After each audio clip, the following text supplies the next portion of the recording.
इस screen cast के अंदर हम ये देखेंगे कि जब हम मल्टीपल वर्कबुक से डाटा को एक्सट्रैक्ट करते हैं तो किस तरह से हम काम कर सकते हैं। माइक्रोसॉफ्ट एक्सेल के अंदर जब हम डैशबोर्ड क्रिएट करते हैं तो अक्सर हमारे पास ये ज़रूरत महसूस होती है कि हम मल्टीपल वर्कबुक से डाटा को एक्सट्रैक्ट करें ताकि उस एक्सट्रैक्टेड डाटा पे हम कोई काम परफॉर्म करवा सकें। उसके लिए हम यहाँ पर 3 फाइल्स हैं उसको ओपन करेंगे, जिसके अंदर ब्रांच ए, ब्रांच बी और ब्रांच सी के इनकम स्टेटमेंट्स हमारे पास मौजूद हैं। इन तीनों इनकम स्टेटमेंट्स को हम एक नई वर्कबुक जो कि हमारे पास ओपन है उसके अंदर कंसोलिडेट करना चाह रहे हैं। तो सबसे पहला कंसोलिडेशन का तरीका ये है कि हमने इसके टाइटल को सेलेक्ट किया और पेस्ट किया और हमने कॉलम के टाइटल्स को सेलेक्ट किया, पेस्ट किया। बस दोनों जगह हमने पेस्ट कर दिया। अब हम ये चाहते हैं कि जनवरी के अंदर सेल्स ऑफ शर्ट हमारे पास यहाँ पर आ जाए।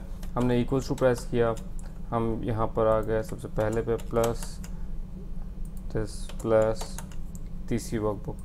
तीनों वर्कबुक पर क्लिक करके हमने जैसे एंटर प्रेस किया, आप देखेंगे यहाँ पर उसने तमाम का तमाम फार्मूला हमारे सामने डिस्प्ले कर दिया कि हमने ब्रांच ए की, ब्रांच बी की, ब्रांच सी के तीनों के शर्ट के लिंक को यहाँ पर कंसोलिडेट कर दिया। अच्छा, कंसोलिडेशन के हवाले से एक दो चीज़ें हम बताना ज़रूरी समझेंगे। सबसे पहली बात यह कि एज्यूम करें कि हमारे पास ये जो ब्रांच सी है मैंने उसको क्लोज़ कर दिया और मैं दोबारा से कंसोलिडेट वर्कबुक में आ जाऊँगा। यहाँ पर डाटा में जब भी आप कोई भी एक्सटर्नल वर्कबुक से लिंक लेते हैं तो एडिट लिंक्स आपके पास इनेबल हो जाएगा। एडिट लिंक्स के अंदर आपके पास कुछ स्पेसिफिक बटन है जिसको आप यूज़ कर सकते हैं, जिसमें सबसे पहले अपडेट वैल्यूज़ है, जिससे आपकी जो ओरिजिनल सोर्स वर्कबुक है उससे यहाँ पर अपडेट हो जाएगा।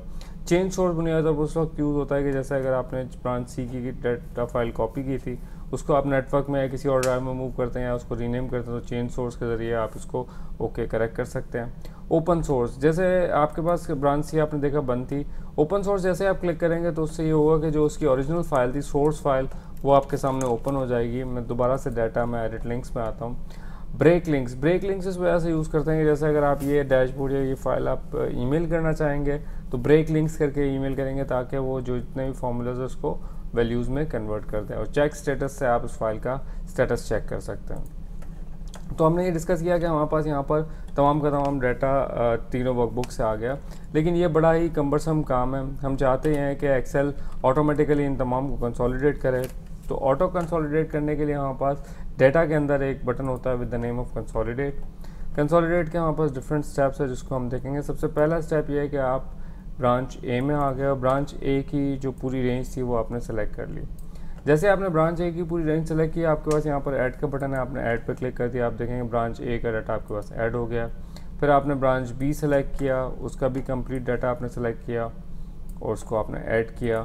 देन आपने ब्रांच सी सेलेक्ट किया और ब्रांच सी का भी टोटल डाटा आपने सेलेक्ट करके इसमें ऐड कर दिया।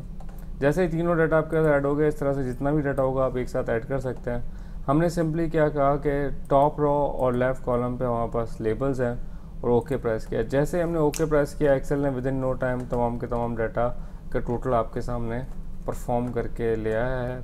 बजाय इसके कि हम एक एक सेल पर फॉर्मूला लेके हैं, एक्सेल का कंसोलिडेट फीचर हमारे साथ ये करता है कि क्विकली तमाम के तमाम डाटा को कंसोलिडेट कर लेता है। Thank you so much.